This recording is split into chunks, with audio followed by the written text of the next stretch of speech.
আজ বৃহস্পতিবার সন্ধ্যা ৭টার দিকে ভোলাসহ দেশের পশ্চিম ও দক্ষিণ আকাশে দেখা মিলেছে এক রহস্যময় উজ্জ্বল আলোর ঝলক। মুহূর্তেই বিষয়টি নিয়ে সৃষ্টি হয় ব্যাপক কৌতূহল ও আলোচনা।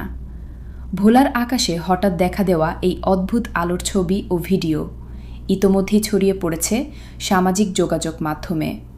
কেউ বলছেন এটি ভারতের কোনো ক্ষেপণাস্ত্র পরীক্ষার প্রতিফলন, কেউ ধারণা করছেন রকেটের জ্বালানি বা ধোঁয়ার অংশ, আবার অনেকে এটিকে ভিন্ন রহস্যজনক ঘটনার সঙ্গে তুলনা করছেন। আবহাওয়াবিদদের মতে এটি আবহাওয়া সংক্রান্ত কোনো ঘটনা নয়। অন্যদিকে জ্যোতির্বিজ্ঞানীদের ধারণা এটি উল্কাপাত, রকেটের বিচ্ছিন্ন অংশ কিংবা ক্ষেপণাস্ত্র পরীক্ষার আলোর প্রভাবও হতে পারে। তবে এখনও নিশ্চিতভাবে কেউ এর উৎস বলতে পারেননি।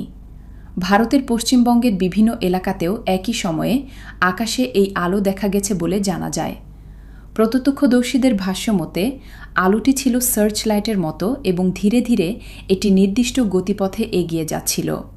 রহস্যময় এই আলোর উৎস এখনও অজানা, তবে এক মুহূর্তের জন্য হলেও আজকের আকাশ মানুষকে নতুন এক কৌতূহল আর বিস্ময়ে ভরিয়ে দিয়েছে। হিডেন ভোলা হেরিটেজ।